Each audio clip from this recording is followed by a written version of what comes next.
There's a gift God offers that many young adults feel drawn to, but are afraid to embrace. It's the gift of speaking and praying in tongues. In 1 Corinthians 12, verse 7-10, Paul lists the 9 gifts of the Holy Spirit, and tongues is one of them, not as something strange, but as something powerful. And in 1 Corinthians 14, verse 4, it says, "He who speaks in a tongue edifies himself." It's meant to build you up, not tear your faith apart. Meet Elena, 22. She loves Jesus, reads her Bible, serves in her church.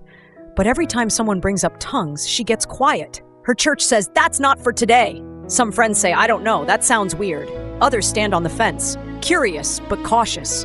But Elena can't ignore the feeling inside. When she reads scripture, she sees people pray like this. When she watches testimonies, she sees peace in their eyes. She wonders, if God gave gifts for a reason, why would he stop giving them now? One night, she reads Acts 2, how the Holy Spirit filled believers and they spoke in other tongues.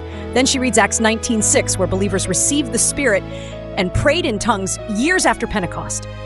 This wasn't a moment, it was a movement. Elena whispers, "Lord, if this is from you, I want everything you have for me, not what tradition approves of, but what Scripture invites me into." If you're like Elena, curious but hesitant, hear this. Speaking in tongues is not a badge of superiority. It doesn't make you a better Christian. It's simply a gift, not forced, not faked, freely received. It's prayer when you don't know what to pray. It's the Spirit helping your weakness, just like Romans 8:26 says, "For we do not know what we ought to pray, but the Spirit himself intercedes for us." This gift is not about hype, not about pressure, not about impressing anyone. This is about intimacy, communication, surrender, letting God pray through you when your words fall short. So if you feel that gentle pull, don't rush, but don't run. Ask God with an honest heart, "Holy Spirit, if this gift is for me, I'm open. Teach me, lead me, and make it real." You don't have to be afraid.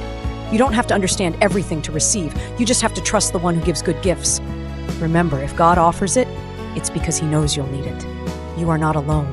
You are not strange. You are invited, and God will meet you there.